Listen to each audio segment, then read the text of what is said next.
Bangladesh supreme কোর্টের appeal বিভাগের আইনজীবী বিএনপি নেতা ব্যারিস্টার আতিকুর রহমান বলেছেন, বিএনপির ভারপ্রাপ্ত চেয়ারম্যান তারেক রহমান ঘোষিত ৩১ দফা মানেই বাংলাদেশ, যেখানে দেশের গণতন্ত্র প্রতিষ্ঠার পাশাপাশি সাধারণ মানুষের মুক্তির কথা থেকে শুরু করে উন্নয়ন অগ্রযাত্রার কথা বলা হয়েছে।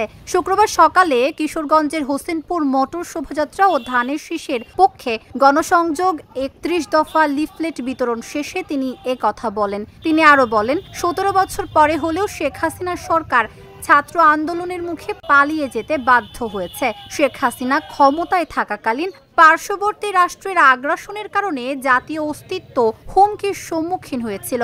শোভাযাত্রাটি হোসেনপুর পৌর শহরের ডাকবাংলো মাঠ থেকে বেরিয়ে প্রধান সড়ক প্রদক্ষিণ শেষে হাসপাতাল মোড়ে গিয়ে শেষ হয়। এ সময় বিএনপি ও অঙ্গ সহযোগী সংগঠনের নেতাকর্মীরা উপস্থিত ছিলেন।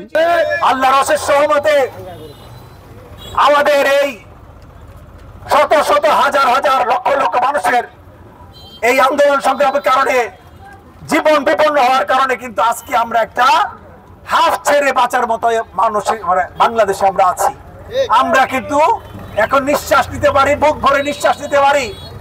কাজে এই যে গণতন্ত্রের ধারা আবার যে চালু হয়েছে, এই গণতন্ত্রের ধারা যদি চালু রাখতে হয় তাহলে বেগম খালেদা জিয়া, জনাব তারেক রহমান সাহেবের যে ৩১ দফা, এই দফা কিন্তু যে আওয়ামী লীগ ধ্বংস করেছে, ৭৪-এ যেভাবে ৭১-এর পরে ৭২-এ ৭৪-এ তারা রক্ষী বাহিনী দিয়ে যেভাবে বাংলাদেশকে ধ্বংস করেছিল, এইবার পুলিশকে দিয়ে র্যাবকে দিয়ে কিন্তু তারা বাংলাদেশকে ধ্বংস করেছে।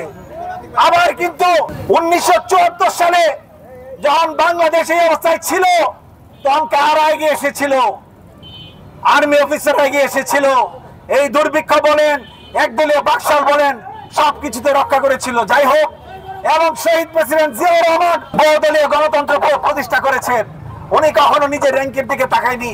উনি জানেন মৃত্যুর সময় তার কিন্তু কোনো সম্পদ ছিল না। যাই হোক, তবে সম্পদ হিসেবে আমরা বেগম খালেদা জিয়া পেয়েছি, আমরা জনাব তারেক রহমান সাহেবকে পেয়েছি, যারা এই ১৭ বছর এই আন্দোলন সংগ্রামকে বেগবান করেছে। এবং একটা সময় যে কিন্তু এটা আগ্নেয়গিরির মতো অগ্নুৎপাত হয়েছিল, যার কারণে কিন্তু এই সরকার পালিয়ে যেতে বাধ্য হয়েছে।